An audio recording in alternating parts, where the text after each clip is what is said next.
오늘 본문인 열왕기서는 역사서입니다. 역사라는 건 실제 있었던 일을 그대로 기록한 것이 역사이지요. 잘 아시는 것처럼 다윗의 아들 솔로몬이 왕이 되었을 때에 하나님을 정말 잘 섬겼어요. 그래서 아버지의 뜻을 받들어서 하나님을 위한 성전을, 예루살렘 성전을 지은 사람이 솔로몬입니다. 그런데 나이가 들면서 나라를 좀 더 강하게 키우고 더 부강하게 만들겠다 그래서 이방 나라 공주들을 왕비로 들여오는 정략 결혼을 해요. 그 왕비들이 들어오면서, 이방 나라 공주들이 들어오면서 많은 우상들을 가꾸게 됩니다. 결국 솔로몬은 나이가 들어서 총기가 흐려져 가지고 자기가 만든 하나님을 위한 성전 바로 앞에다가 우상 섬기는 산당을 지을 정도입니다. 그 일은 하나님의 마음을 많이 실망시켰고 결국 그 일로 인해서 솔로몬 아들 때에 르호보암 왕 때에 이스라엘은 북이스라엘과 남유다로 나뉘어지게 됩니다.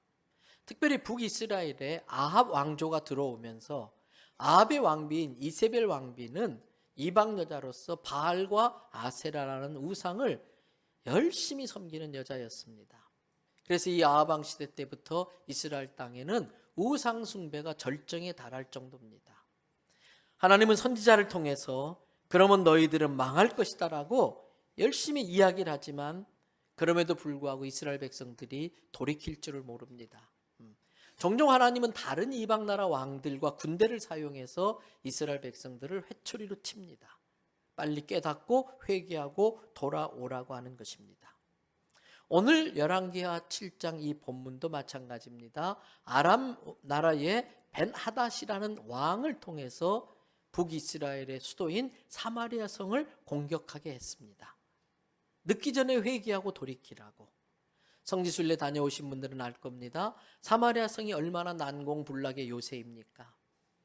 이 북이스라엘의 여호람 왕은 성문을 꼭 걸어 잠그고 우리가 이렇게 안 나가는데 니네들이 어쩔 거야 버티기 시작합니다. 근데 베나닷 왕도 대단합니다. 군인들로 수ገብ으로 둘러싸가지고 이 성 안에 어떤 물자도 못 들어가게 다 막아버립니다. 게다가 이건 하나님의 채찍입니다. 북이스라엘 왕이 아무리 이걸 피하려고 해도 회개하기 전까지는 피할 수 없는 겁니다. 그래 너네들이 문을 꼭꼭 걸어 잠그고 저 창고에 있는 식량으로 버텨보겠다고 사마리아 성 안에 큰 기근을 내립니다. 결국은 먹을 게 다 떨어져요. 물이 다 줄어들기 없어지기 시작해요. 어느 지경까지 되었는가 성경을 앞으로 한 장 넘기셔서 열왕기하 6장 25절을 한번 보겠습니다. 아람 사람이 사마리아를 애워싸므로 성중이 크게 줄여서 나귀 머리 하나에 얼마요? 은 80세겔, 비둘기똥 4분의 1갑에 은 5세겔 그랬어요. 여러분 나귀 머리 먹을 만한 게 별로 없어요. 그거 먹어도 별로 영양가도 없어요. 더군다나 레위기 11장에 의하면 나귀는 부정한 짐승이라 율법에 의해서 먹지 못하게 된 거예요. 근데 굶어 죽는데 장수가 어디 있습니까? 배고파 죽겠는데 장사가 어디 있겠어요? 그 나귀 머리라도 구해서 사 먹겠다고 하는데 80세겔의 돈을 지불해요. 출애굽기 21장에 보면 그 당시 노예들의 몸값이 나옵니다. 옛날엔 노예를 물건처럼 사고 팔았는데 제일 비싼 재산이지요. 제일 비싸지요. 근데 노예 한 명의 몸값이 30세겔입니다. 근데 오늘 나귀 머리 하나에 노예 3명을 살 수 있을 정도로 80세겔로 물가가 최고 상승한 거예요. 비둘기똥, 학자들에 의하면 여러 견해가 있습니다만 크게 두 가지입니다. 실제 비둘기똥이다. 아니면 비둘기똥을 닮은 자그마한 콩 모양의 곡물이다. 근데 이것이 무엇이었든지 간에 짐승의 먹이로 쓰였어요. 가축 키우는 여물로 쓰였어요. 아주 값이 싼 겁니다. 아주 헐한 겁니다. 근데 이게 한 값도 아니고 한 값을 넷으로 나눠서 4분의 1값이 은 5세겔. 얼마나 비싼지 모릅니다. 그런데 여러분 그 정도는 약과입니다. 더 기가 막힐 일이 생겼어요. 더 끔찍한 일이 생겼어요. 북이스라엘 왕이 지나가는데 한 여인이 오더니 왕이시여 이 문제를 해결해 달라고. 왕을 붙잡고 막 물고 늘어지는 거예요. 무슨 사연인가 들어봤어요. 여러분 6장 28절 29절을 보세요.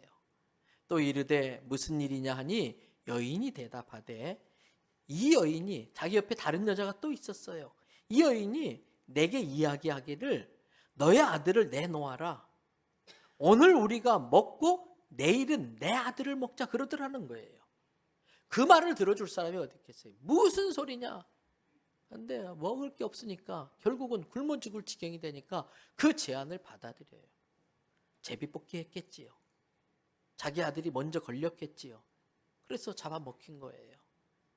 그 다음 날 이제 또 먹을 게 없어서 이번엔 네 차례다. 니네 아들 내놔라. 안 내놓는다는 거예요. 안 내놓는다는 거예요. 29절 볼래요? 우리가 드디어 내 아들을 삶아 먹었더니, 얼마나 끔찍한 이야기. 부모가 자식을 삶아 먹어. 이튿날에 내가 그 여인에게 이르되 내 아들을 내놓으라. 우리가 먹으리라 하니 그가 그의 아들을 숨겼나이다. 왕이시여 이 문제를 해결해 주세요. 근데 여러분 아십니까? 나라가 힘이 없으면 이렇게 돼요. 북이스라엘이 아람에게 힘이 없으니까 이 지경까지 되는 겁니다.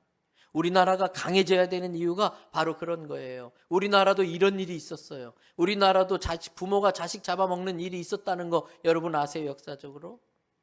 임진왜란의 모든 내용을 기록한 유성룡의 징비록에 보면은, 유성룡이 쓴 그 징비록에 보면은 이런 내용이 나와요. 아버지와 아들이 서로 잡아먹고 남편과 아내가 서로 죽이는 지경에 이르러 길가에는 죽은 사람들의 뼈가 잡초처럼 흩어져 있더라. 역사적인 기록에 이게 나올 정도예요. 어찌됐든 이 여인의 말을 들은 왕이 통곡을 합니다. 자기 백성들이 이 지경까지 된 것에 대해서 통곡을 합니다. 그냥 울다 말고 막 화를 내더니 소리를 치는데 뭐라고 하느냐? 31절을 보세요. 열왕기하 7장 31절 다 같이 읽어봅시다. 왕이 이르되 사밧의 아들 엘리사의 머리가 오늘 그 몸에 붙어 있으면 하나님이 내게 벌 위에 벌을 내리실지로다 하니라. 엘리사 당장 잡아와. 엘리사 당장 잡아와라. 오늘 밤에 내가 그 목을 치겠다. 그 몸뚱아리에 목이 붙어 있으면 하나님이 내게 벌을 내릴 거다. 왜 그런지 아세요? 왕이 나름대로 그렇게 할 만한 이유가 있었어요. 앞에 6장 14절부터 23절에 보니까 아람 군대가 이스라엘을 계속 공격을 합니다. 그런데 그때마다 패배합니다. 아람 왕이 화가 났어요. 야, 저 조그만 나라 군사적으로 우리가 훨씬 더 강한데 저걸 왜 우리가 못 이겨? 그랬더니 어떤 부하가 말하는 거예요. 전하, 저 북이스라엘에는 엘리사라는 신령한 하나님의 사자가 있는데 그 선지자는 우리가 왕궁에서 귓속말 하는 것도 다 들을 정도랍니다. 그래서 우리가 어떤 작전을 펼치더라도 미리 다 들통나서 이길 수가 없습니다. 화가 머리끝까지 난 아람 왕이 야, 군대 다 풀어. 저 엘리사 잡아와. 엘리사를 꼭 포위하고 잡으려고 하는데 여호와 하나님께서 아람 군대 눈을 어둡게 만들었어요. 그래서 고스란히 그냥 끌려가듯이 앞이 안 보이니까 아람 그 사마리아 성 안으로 다 포로로 잡혀간 거예요. 그때 이 여호람 왕이 선지자 정말 큰일 하셨습니다. 오늘 이 녀석들 다 목을 칩시다. 우리를 쳐들어온 이놈들 목을 칩시다. 근데 엘리사 선지자가 여러 이유가 있겠는데 뭔지 모르지만 아니요. 불쌍히 여깁시다. 맛있는 음식 고기 먹여서 돌려보냅시다. 돌려보낸 거예요. 지금 엘리사 그 아람 왕 여호람 왕이 이 일 때문에 화가 난 거예요. 그때 그놈들을 다 죽였으면 이런 일이 안 벌어질 텐데 그러면서 이 모든 게 엘리사 때문이다라고 지금 소리치고 있는 거예요. 여러분, 성숙한 사회는 책임지는 사람이 많은 사회가 성숙한 사회입니다. 좋은 리더는 자기가 잘못했든 잘했든 상관없이 모든 결과를 책임지는 리더가 좋은 리더입니다. 나쁜 리더는 자기가 잘못한 것까지 부하나 다른 사람에게 떠맡깁니다. 제가 종종 말씀드립니다. 십자가는 예수님께서 저와 여러분의 죄를 다 대신 뒤집어 쓰신 곳입니다. 남의 것까지도 뒤집어 쓰면 천국이 됩니다. 그런데 뒤집어 씌우려고 하면 지옥이 됩니다. 오늘 나라의 최고 지도자인 여호람 왕은 이런 일이 벌어졌을 때에 왜 이런 일이 벌어졌을까? 내가 무슨 잘못이 있을까? 자기를 돌아보고 책임지려고 하지 않고 엘리사의 목을 쳐서 모든 책임을 떠넘기려고 했습니다. 여러분, 이 아이를 삶아서 먹어야 되는 이 지경까지 된 북이스라엘의 이 상황은 영적인 메시지가 담겨져 있습니다. 영적인 의미가 있습니다. 이건 분명한 하나님의 심판입니다. 어떻게 알 수 있을까요? 레위기서 26장 29절을 보세요. 거기에 하나님의 말씀을 청종하지 않고 하나님께 대적하면 어떤 일들이 벌어지는가 읽어볼까요? 너희가 아들의 살을 먹을 것이요 딸의 살을 먹을 것이다. 성경에 분명히 나왔어요.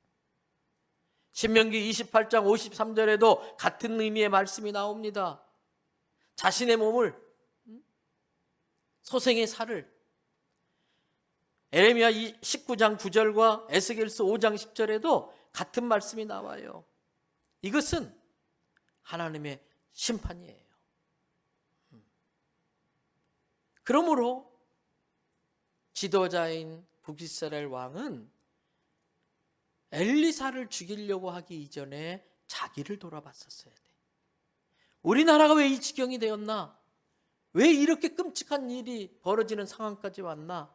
자기를 돌아보고 회개했었어야 돼요. 자, 어찌되었든 왕의 명령을 따라 군인들이 엘리사를 잡으러 갑니다. 자기를 잡으러 온 그 장관과 군인 앞에 엘리사는 말도 안 되는 말을 합니다. 오늘 제가 말씀을 준비하면서 우리나라 말이 참 표현이 재밌다 그런 생각이 들었어요. 말도 안 되는 말이 있어요. 이게 말이 됩니까? 말이 안 되면 말이 아닌 거잖아요. 근데 말이 안 되는 말이 있어요. 근데 진짜로 있어요. 오늘 엘리사 선지자가 말도 안 되는 말을 해요. 뭔지 보실까요? 7장 1절입니다. 7장 1절 다 같이 읽습니다. 엘리사가 이르되 여호와의 말씀을 들을지어다. 여호와께서 이르시되 내일 이맘때에 사마리아 성문에서 고운 밀가루 한 스아를 한 세겔로 매매하고 보리 두 스아를 한 세겔로 매매하리라 하셨느니라. 먹을 게 없어서 나귀머리 하나를 80세겔에 사 먹어야 되고 비둘기똥 4분의 1갑을 은 5세겔에 사 먹어야 되는 지금 이 상황에 6개월 뒤도 아니고 농사 지어서 거두는 1년 뒤도 아니고 다시 이 말씀 보세요. 뭐라고 그랬어요? 내일 이맘때쯤 24시간 안에 하루 사이에 어떤 일이 벌어지냐? 고운 밀가루, 뽀얀 하얀 아주 질 좋은 밀가루가 한 스아면요 7.7리터 정도, 굉장히 많은 양이에요. 물론 한 세겔도 비싼 금액이지만 나귀머리 한 개에 80세겔에 팔리는 거에 비하면 나귀머리와 비교할 수 없는 그 고운 밀가루 한 스아 7.7리터를 한 세겔로 산다는 건 물가가 뚝 떨어진다는 거예요.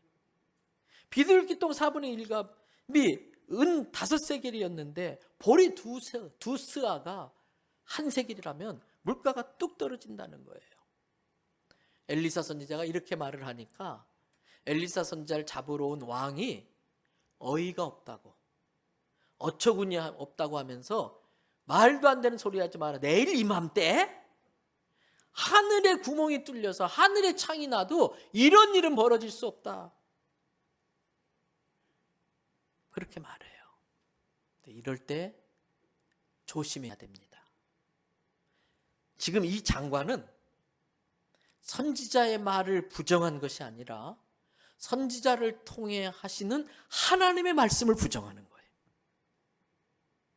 지금 이 장관은 선지자의 말을 조롱한 것이 아니라 선지자를 통해 선포되는 하나님의 말씀을 조롱하고 비웃고 있는 거예요. 엘리사 선지자는 자기를 통해 선포되는 하나님의 말씀을 믿지 못하고 조롱하는 그 장관을 향해서 뭐라고 하는지 보세요. 2절 말씀입니다. 같이 한번 읽어보실까요? 그때에 왕이 그의 손에 의지하는 자 곧 한 장관이 하나님의 사람에게 대답하여 이르되 여호와께서 하늘에 창을 내신들 어찌 이런 일이 있으리요 하더라. 엘리사가 이르되 내가 내 눈으로 보리라 그러나 그것을 먹지는 못하리라 하니라. 왕이 신뢰하고 의지하는 장관을 엘리사 잡으라고 보냈는데 그 장관이 하나님의 말씀을 믿지 않으니까 엘리사 선지자가 뭐라 그러냐면은 그래? 너 안 믿어? 안 믿을 거야? 좋아. 내일 이맘때쯤 내가 말한 대로 되는 걸 너는 볼 거야. 고운 밀가루 한 사가 한 세겔에 팔리는 걸 너는 볼 거야. 그러나 너는 그 밀가루로 만든 빵을 못 먹을 거야. 그 밀가루로 만든 그 맛있는 빵을 너는 못 먹을 거야. 이게 엘리사 선지자의 예언입니다. 어떻게 됐을까요? 결과는 16절, 18절, 17절 보세요. 16절에 보니까 백성들이 나아가서 아람 사람의 진영을 노략한지라. 여러분, 먹을 게 없어서 지금 배가 고파서 비실비실하고 체력이 좋아도 아람 군대를 이길 수 없는 그 이스라엘 군대가 무슨 일이 벌어졌는지 사마리아 성문을 열고 나가서 아람 진영을 다 그냥 그런 일이 벌어진다는 거예요. 어떻게 그게 가능한지 좀 이따 보시도록 하고, 어찌됐든 가서 막 아람 진영에 있는 것들을 다 끌고 모아오다 보니까 엘리사 선지자의 말대로 그 밀가루가 한 사가 한 세겔이 된 거예요. 16절 뒤에 말이 아주 중요해요. 거기에 뭐라고 되어 있어요? 여호와의 말과 같이 되었고. 성경은 여호와께서 말씀하시니라, 여호와께서 말씀하신 대로 되니라. 이게 성경이에요. 성경은 다른 게 아니에요. 여호와께서 이렇게 말씀하셨다, 그 말씀대로 되더라. 그런데 그 말씀을 안 믿은 장관은 어떻게 됐나? 17절 보세요. 왕이 믿고 의지하던 그 장관을 내가 믿을 사람이 너밖에 없다, 네가 이 성을 지켜라, 성문을 지키게 한 거예요. 근데 아람 진영에 무슨 일이 벌어졌는지 소문을 듣고 사마리아 성 이스라엘 백성들이 우르르, 야 저기에 먹을 게 있다더라, 우르르 달려나가다가 밟혀 죽인 거예요. 거기서 가져온 물건들을 그 성문 앞에 장이 서가지고 막 사고 팔고 하는데 서로 막 사겠다고 하다가 이 장관이 밟혀 죽은 거예요. 그런데 중요한 게 17절 뒤에예요. 맨 뒤에 뭐라고 되어 있어요? 그가 말한 대로라. 성경은 여호와께서 말씀하셨느니라, 그대로 되니라. 그런데 그대로 되느냐는 그 말을 받은 사람의 믿음대로 된다는 뜻이에요. 이 군대 장관은 엘리야를 통해서 선포된 하나님의 말씀을 믿지 못했어요. 그랬더니 너 그 빵 못 먹어. 그런데 그 군대 장관의 믿지 못하는 것이 그의 믿음이었어요. 하나님의 말씀을 믿지 못하는 게 그의 믿음이었어요. 그래서 그의 믿음대로 그는 밟혀 죽어서 그 고운 밀가루로 만든 빵을 먹지 못하는 엘리사의 예언대로 되고 말았어요. 역사적 기록이라고 그랬습니다. 실제 있었던 일이라는 것입니다. 이 역사적 사건을 기록으로 남겨서 우리에게 알려주려고 하는 이유가 뭡니까? 하나님의 말씀은 반드시 이루어집니다. 하나님의 말씀은 믿는 자를 통해 이루어집니다. 이걸 우리에게 알려주는 것입니다. 그런데 이 역사적 내용이 기록되어지는 과정에 좀 엉뚱한 에피소드가 하나 끼어 들어옵니다. 역사적 중요한 사실이 기록되는 과정에 이런 것도 역사에 들어갈 수 있나 하는 어떤 사파 같은 것이 하나 싹 끼어 들어가는데, 그게 열왕기하 7장 3절부터 10절에 4명의 한센신병 환자, 옛날 문둥병이라고 했던 4명의 한센신병 환자 이야기가 여기에 쏙 들어가 있습니다. 여러분, 배너라는 영화 보셨지요? 이 나병 한센신병에 걸리면 격리 조치됩니다. 그래서 저 굴 밑에 모여 삽니다. 감염되지 말라고. 사람들이 가서 아주 무장을 하고 마스크 쓰고 방역복 입고 음식을 줄에 매달라서 굴 밑에 내려 떨어주면 그걸로 먹고 삽니다. 근데 몇 날 며칠이 돼도 음식을 안 갖다 줘요. 야, 이러다 굶어 죽겠다. 그래서 이 네 사람이 아마 대표로 나온 것 같아요. 사마리아 성에 갔더니 문이 꼭꼭 닫혀 있어요. 여보세요, 여보세요 불러도 안 열어줘요. 우리 굶어 죽겠어요. 먹을 것 좀 주세요. 줍니까 안 줍니까? 안 주는 게 아니라 못 주는 거예요. 줄 게 없어요. 나귀 머리 하나에 80세겔인데 그 사람들 줄 게 어디 있어요? 그 사람 어떻게 챙겨요? 자, 이 네 명이 모여서 회의합니다. 여러분, 어려울 때일수록 2단을 잘해야 돼요.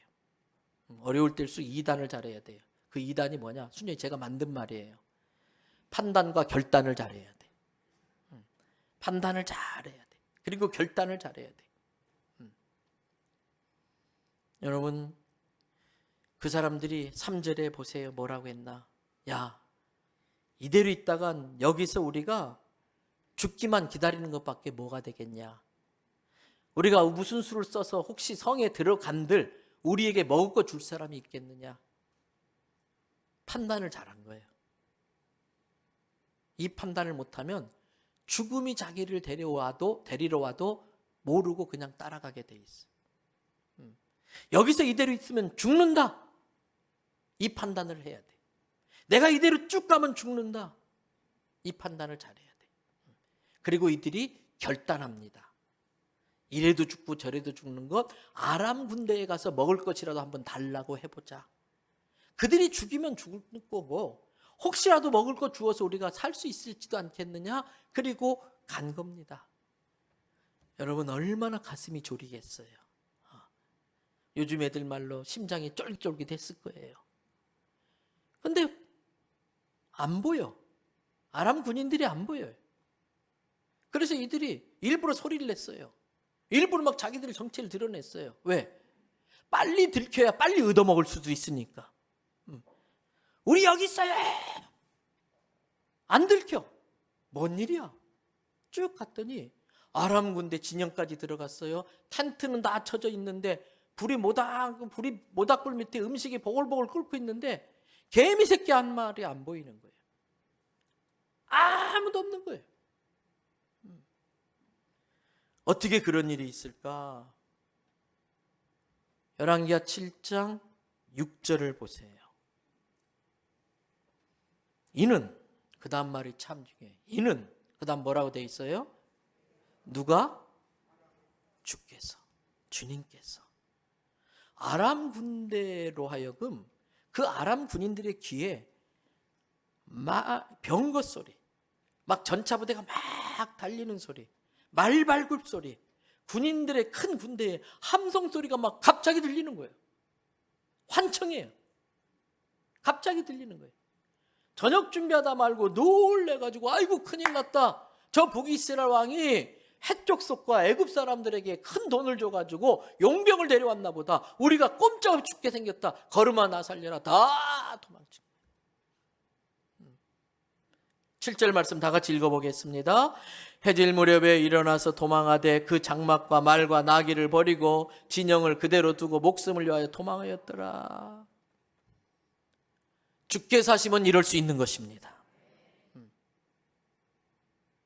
말도 안 되는 일이 일어난 거예요.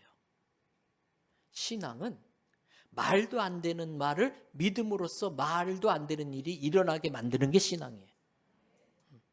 말 되는 거 믿지 않아도 돼요. 그건 받아들여야 돼요. 말 되는 걸 받아들이지 않는 건 똥꼬집이에요. 말 되는 건 믿을 필요 없이 그냥 바로 인정하면 돼. 말 안 되는 것이기 때문에 우리가 믿음으로 받아들여야 되는데 성경은 말도 안 되는 걸 하나님이 말씀하시고 하나님은 그렇게 한다는 걸 내가 믿을 때에 그걸 경험하게 되는 거예요. 여러분, 이 네 사람이 아이고 나중에 어떻게 되든 말든 지금 당장 굶어 죽겠는데 일단 먹고 보자. 일단 배를 채우고 보자. 막 이게 얼마만이냐, 이런 음식을 언제 먹어봤냐, 막 정신없이 먹는 거예요. 배가 부르니까 이제 그 다음 욕구가 스물스물 일어납니다. 야, 저기 반짝이는 게 뭐냐? 저거 금아니야? 여러분 6절 7절에 보니까 8절 9절을 보십시오. 자, 8절부터 한번 읽어보겠습니다. 다 같이. 그 나병 환자들이 진영 끝에 이르자 한 장막에 들어가서 먹고 마시고 거기서 은과 금과 의복을 가지고 가서 감추고 다시 와서 다른 장막에 들어가 거기서도 가지고 가서 감추니라. 그런데 배불렀지요? 막 금은보화 챙기지요? 근데 갑자기 4명 중에 한 명이 야, 우리가 이래도 될까? 우리가 이래도 될까? 그러면서 9절 이야기하는 거예요. 9절 보세요. 나병 환자들이 그 친구에게 서로 말하되 우리가 이렇게 해서는 아니 되겠도다. 브레이크 밟아야 돼. 브레이크 안 밟으면 죽는 거예요. 우리가 계속 내 배나 채우고 내 금은보석이나 챙겨서 숨기고 하고 있는 이 짓을 계속 이렇게 하는 건 아니 되겠도다. 왜냐하면 오늘은 무슨 날? 아름다운 소식이 있는 날. 오늘은 굿뉴스, 복음이 있는 날. 그런데 우리가 뭐 하고 있도다? 침묵하고 있도다. 그래서 오늘 설교의 제목이 뭐예요? 오늘 설교의 제목이 침묵하면 안 됩니다. 왜? 계속 보세요. 만일 밝은 아침까지 기다리면 야, 내일 아침에 가도 돼. 일단 더 먹고 더 챙기고 내일 아침에 가도 돼. 그렇게 하면은 그 사이에 굶어 죽는 사람이 얼마나 많은지 몰라. 내일 아침에 가도 되겠지. 우리는 이렇게 생각할 수 있는데 그 밤 사이에 사마리아 성 안에서는 얼마나 많은 사람이 더 굶어 죽는지 몰라. 근데 내 배 채운다고, 내 금은보화 챙긴다고 그거 외면해? 뭐라고 그랬어요? 벌이 우리에게 미칠지니 천벌이 임한다는 거예요. 천벌이 임한다는 거예요. 그러니 이제 떠나. 빨리 왕궁에 가서 외치자, 알리자. 성도 여러분, 나는 문제 없다고 침묵하면 안 됩니다. 나는 먹고 살만하니까 괜찮다. 안 됩니다. 하나님께 벌 받습니다. 지금 이 아란 진영의 이 상황은 사마리아 성 사람들에게는 복음입니다. 당장 들어야 될 복음입니다. 내일 아침 밝은 아침까지 하면 그 사이에 죽는 사람이 많습니다. 그들이 꼭 들어야 될 소리를 듣지 못하니까 죽는 거예요. 이미 살 길은 열려져 있는데 이러한 상황이 벌어졌다는 걸 듣지 못하니까 죽는 거예요. 그들이 죽지 않도록 가서 전해야 돼. 침묵하면 안 돼요. 여러분, 하나님은 이 사건을 통해서 그들을 지키고 살리고 먹이시는 분이 누구인지를 우리에게 알려주기를 원하셨어요. 오늘 말씀이 우리에게 가르쳐주는 것은 하나님의 말씀을 믿는 믿음이 우리를 지켜주는 거예요. 그런데 그 믿음은 내일 이맘때쯤 하나님이 하시면 하실 수 있다는 것을 믿는 믿음이에요. 말도 안 되는 말을 믿을 수 있는 믿음인 거예요. 그래서 이 절망적인 상황에서도 우리는 그 말씀을 가지고 소망 가운데 일어설 수 있어요. 그래서 시편 기자는 시편 71편 14절에서 이렇게 말해요. 우리 다 같이 한번 큰 소리 읽어볼까요? 나는 항상 소망을 품고 주를 더욱더욱 찬송하리로다. 여러분, 소망은 언제 필요한지 아세요? 소망할 수 없을 때 소망이 필요한 거예요. 절망적인 상황에 소망이 필요한 거예요. 그래서 항상이라는 단어가 들어가 있어요. 소망할 수 있는 상황에서는 소망 필요 없어요. 소망은 말도 안 되는 일이 필요하기 때문에 소망을 갖는 것이고 우리는 그것이 믿음으로 우리의 소망이 될 때에, 그래서 시편 기자는 나는 항상 소망을 품고 오히려 더 어려운 상황에 더욱더욱 입을 외쳐 찬송하리로다. 더 이상 침묵하면 안 됩니다. 입을 열어 하나님을 찬양해야 됩니다. 예배의 자리에 나오셔야 됩니다. 침묵하면 안 돼. 기도의 데시벨을 올려야 할 줄로 믿습니다. 찬양의 데시벨을 올려야 되는 것입니다. 외쳐야 되는 거예요. 복음의 소식을 외쳐야 되는 거예요. 하나님이 우리의 반석이십니다. 하나님이 우리의 피난처이십니다. 하나님이 우리의 요새 되십니다. 더 이상 침묵하면 안 됩니다. 기도의 자리에 모여서 소리쳐 하나님 앞에 하나님 은혜를 베풀어 주세요. 하나님 우리를 불쌍히 여겨주세요. 하나님 살려주세요. 외쳐야 돼요. 방금처럼 하나님 사랑합니다. 하나님만이 열방 가운데 영광 받으실 분입니다. 그분을 찬양하고 높여야 돼요. 더 이상 침묵하면 안 돼. 우리가 하나님의 부르짖어 외칠 때에 그 기도가 하나님 전에 상달되고 응답될 줄 믿습니다.